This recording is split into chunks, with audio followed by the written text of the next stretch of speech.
All right, this is Sober Vlog, take one.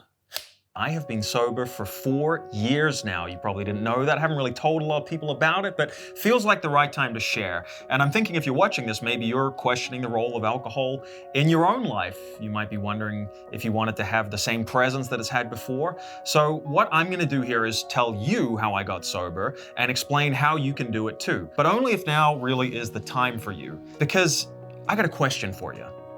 Why now? Why is it different this time? Do you feel that this is the clearest decision you've ever had to make?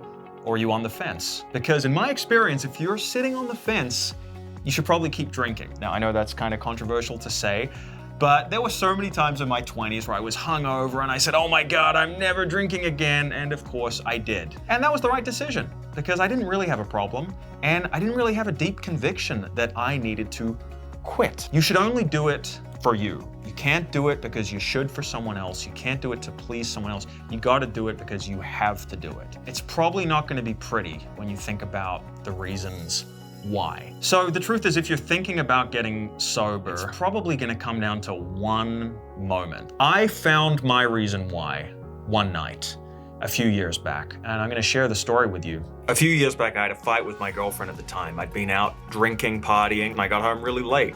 And she thought I'd be home earlier. She was very upset. She decided she was gonna go and stay at her parents' house that night. I remember her getting into an Uber and driving away from me, and I'm standing there on the street, stone cold drunk. It was like a premonition of a future where I was losing someone I loved and alcohol was a factor. So I made a decision in that moment right there. I'm gonna take alcohol out of the equation. And that was my moment of clarity. The truth is, getting sober is awesome. But there are challenges too, and I think the hard part is getting over your conditioning. For me, it wasn't social.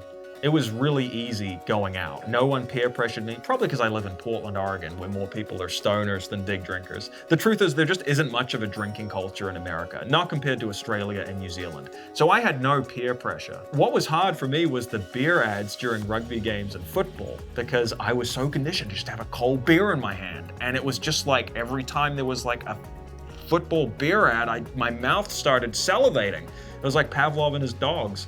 And I was like, wow, advertising really works. Man, I've been conditioned by decades of beer and sport. But the good thing is it just gets easier and easier. Those preoccupations disappear. The first week I was sober, I thought about nothing else. First few months, it was on my mind a lot. By month 6 and then a year, I wasn't even thinking about it anymore.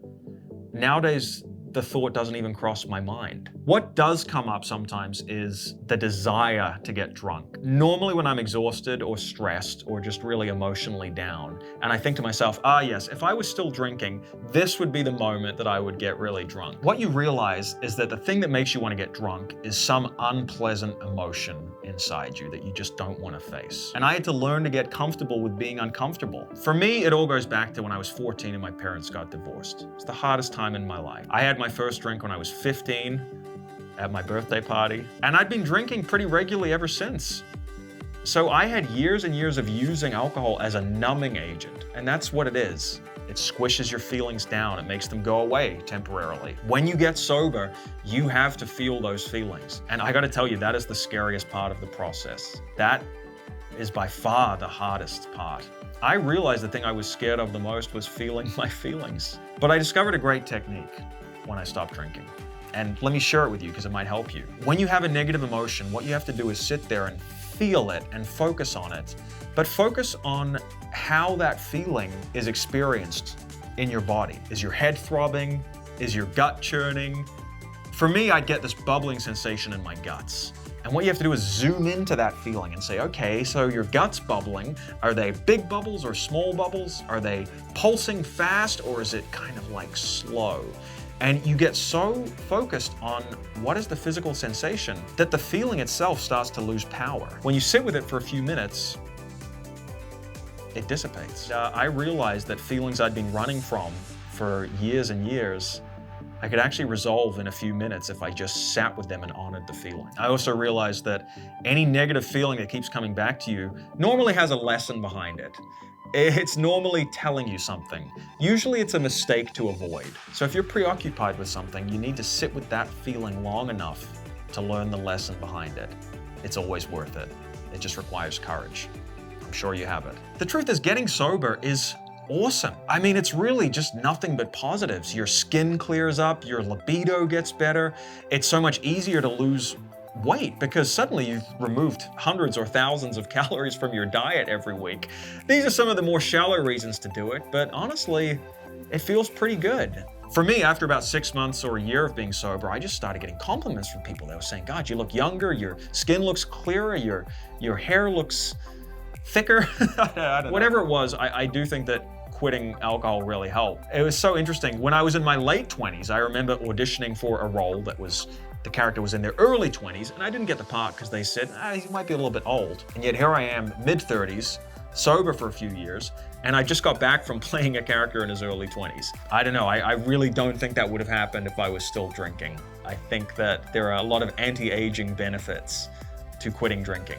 Anxiety's still there, that never goes away, especially during these last few years we've all lived through. But it's better now, it's more even. Life's a roller coaster, but I found that the highs are still as high, but the lows are just not as low. Just on a purely superficial cosmetic level, you look at anyone who just looks ridiculously good for their age. Tom Brady, Jared Leto, J-Lo, they're all either teetotalers or they rarely drink. There's something in that. But the best part is that, you're living your true life. You can't hide from reality. You can't lie to yourself. You can't convince your gut of something that's not true. Look, quitting drinking destroyed my life. Work projects that weren't meant to be, relationships that weren't meant to be, it shook them all out. Like if you're unhappy in your job or your relationship, that little voice telling you you're unhappy is only gonna get louder when you stop drinking. But that voice is the truth. That voice is the real you. It may not be right to quit your job or end your relationship, but if the little voice says you're unhappy, the little voice is never wrong. Something needs to change. Quitting drinking will destroy everything fake in your life. It'll destroy the bullshit. It'll make you get in touch with what you really want. It'll take a while. It normally takes a few years, but it'll make your life better. I guarantee you.